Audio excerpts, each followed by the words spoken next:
राष्ट्रपती भवनातील तो भव्य दरबार, देशातील सर्वोच्च मान्यवर उपस्थित, राष्ट्रपती पुरस्कार देण्यासाठी उभ्या, पंतप्रधान नरेंद्र मोदी, संरक्षण मंत्री राजनाथ सिंह, उपराष्ट्रपती पी.सी. राधाकृष्णन यांच्यासह संपूर्ण सभागृह शांत आणि अचानक एका आईचा बांध फुटतो। तिने आपल्या मुलासाठी कीर्तीचक्र स्वीकारलं होतं, पण त्या क्षणी तिच्या डोळ्यासमोर पुरस्कार नव्हता, तर देशासाठी हसत हसत प्राण देणारा तिचा 25 वर्षांचा मुलगा उभा होता। वीर माता शालू जंजाळ यांना अश्रू अनावर झाले आणि ते पाहून राष्ट्रपती द्रौपदी मुर्मू यांनी प्रोटोकॉल बाजूला ठेवत त्यांना घट्ट मिठी मारली। हा क्षण पाहून संपूर्ण देश भावुक झाला, पण प्रश्न आहे, अखेर कोण होता हा जवान? कशा प्रकारे त्याने दहशतवाद्यांना संपवत देशासाठी सर्वोच्च बलिदान दिलं आणि त्याच्या कुटुंबाला कीर्तीचक्रासोबत कोणते सन्मान आणि सुविधा मिळतात? आज आपण जाणून घेणार आहोत शहीद प्रवीण प्रभाकर जंजाळ यांची प्रेरणादायी कहाणी। नमस्कार, मी मृदुला आणि तुम्ही पाहताय थोडक्यात। महाराष्ट्रातील अकोला जिल्ह्यातील एका साध्या शेतकरी कुटुंबात प्रवीण जंजाळ यांचा जन्म झाला। वडिलांकडे अवघी 1.5 एकर शेती, मोठं आर्थिक सामर्थ्य नव्हतं, पण मुलामध्ये देशसेवेचं स्वप्न होतं। प्रवीण आणि त्यांचा भाऊ दोघेही सैन्य भरतीसाठी तयारी करत होते। सकाळी धावणे, दिवसभर मेहनत आणि रात्री अभ्यास या संघर्षानंतर प्रवीण पहिल्याच प्रयत्नात महार रेजिमेंटमध्ये भरती झाले। घरच्यांसाठी तो दिवस एखाद्या सणापेक्षा कमी नव्हता, कारण घरातील मुलगा आता भारतीय सैन्याचा जवान बनला होता। सैन्यात भरती झाल्यानंतर प्रवीण यांनी अत्यंत दुर्गम अशा अरुणाचल प्रदेशात सेवा बजावली। त्यानंतर त्यांची नियुक्ती राष्ट्रीय रायफल्समध्ये झाली। राष्ट्रीय रायफल्स भारतीय सैन्याची अशी विशेष फोर्स जी जम्मू काश्मीरमध्ये दहशतवादी विरोधी मोहीम राबवते। याच युनिटमध्ये प्रवीण देशाच्या सुरक्षेसाठी कार्यरत होते। 2023 मध्ये प्रवीण यांचा विवाह श्याम बाला यांच्यासोबत झाला। दोघांनीही नवीन आयुष्याची अनेक स्वप्न पाहिली होती। गावात नवीन घर बांधण्याचं काम सुरू होतं। आई वडिलांना चांगले दिवस दाखवायचे होते। सैन्यातील नोकरीमुळे कुटुंबाचे आयुष्य बदलू लागले होते, पण नियतीला काही वेगळंच मंजूर होतं।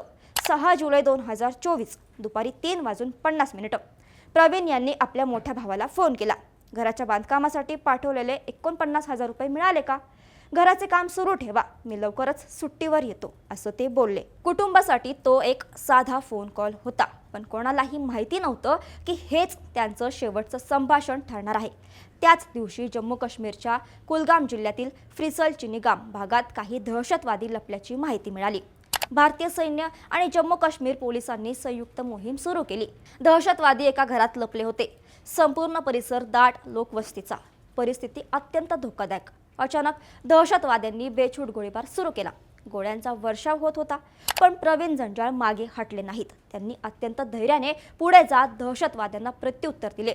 अचूक निशाणा साधत त्यांनी 2 दहशतवाद्यांचा खात्मा केला, मात्र या चकमकीत अनेक गोळ्या त्यांच्या शरीरात घुसल्या। एक गोळी थेट डोक्याला लागली, तरी सुद्धा ते शेवटच्या श्वासापर्यंत लढत राहिले। अखेर मातृभूमीच्या रक्षणासाठी त्यांनी सर्वोच्च बलिदान दिलं। प्रवीण जंजाळ यांच्या अद्वितीय शौर्यासाठी भारत सरकारने त्यांना मरणोत्तर कीर्तीचक्र जाहीर केलं। कीर्तीचक्र हा युद्धभूमीबाहेरील 2ऱ्या क्रमांकाचा सर्वोच्च शौर्य पुरस्कार आहे। अशा सैनिकांना हा पुरस्कार दिला जातो जे असामान्य शौर्य आणि पराक्रम दाखवतात। पुरस्कार स्वीकारण्यासाठी प्रवीण यांची पत्नी श्यामबाला आणि आई शालू जंजाळ राष्ट्रपती भवनात पोहोचल्या। राष्ट्रपती द्रौपदी मुर्मू यांच्या हस्ते कीर्तीचक्र प्रदान करण्यात आले, पण पुरस्कार हातात घेण्याआधीच आईच्या मनातील दुःख उसळून आलं। मुलाचा चेहरा डोळ्यासमोर आला आणि त्या ढसाढसा रडू लागल्या। राष्ट्रपती द्रौपदी मुर्मू यांनी तात्काळ त्यांना मिठी मारली, त्यांचे अश्रू पुसले। हा प्रसंग पाहून उपस्थित अनेकांच्या डोळ्यात पाणी आलं। देशाने त्या दिवशी केवळ एका सैनिकाचा गौरव केला नाही, तर एका आईच्या त्यागालाही सलाम केला। अनेकांना वाटतं की पुरस्कार म्हणजे फक्त पदक, पण त्यासोबतच काही महत्त्वाच्या सुविधा देखील असतात।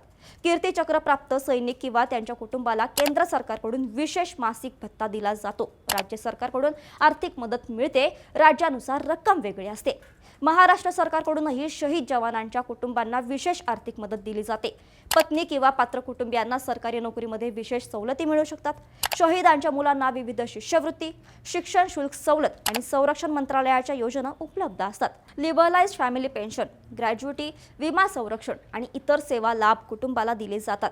शहीद कुटुंबांसाठी संरक्षण मंत्रालयाच्या काही महत्त्वाच्या योजना आहेत, त्या म्हणजे army group insurance fund, ex gratia compensation, prime minister scholarship scheme, arm force flag day fund, केंद्रीय सैनिक बोर्ड मार्फत शिक्षण आणि पुनर्वसन योजना, मुलांच्या शिक्षणासाठी विशेष शिष्यवृत्ती, CSD आणि ECHS अंतर्गत आरोग्य सुविधा, प्रवीण जंजाळ यांनी बांधलेलं घर आज उभं आहे, पण त्या घरात राहण्यासाठी ते स्वतः परत आले नाहीत.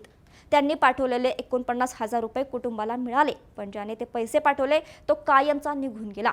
देशाच्या सुरक्षेसाठी जीव देणारे सैनिक सीमा सांभाळतात, पण त्यांच्या मागे उभ्या असलेल्या आईवडिलांचा, पत्नीचा आणि कुटुंबाचा त्यागही तितकाच मोठा असतो. म्हणूनच कीर्तीचक्र हे केवळ एका सैनिकाचं पदक नाही, तर एका कुटुंबाच्या बलिदानाचा सन्मान आहे. शहीद प्रवीण प्रभाकर जंजाळ यांना भावपूर्ण श्रद्धांजली.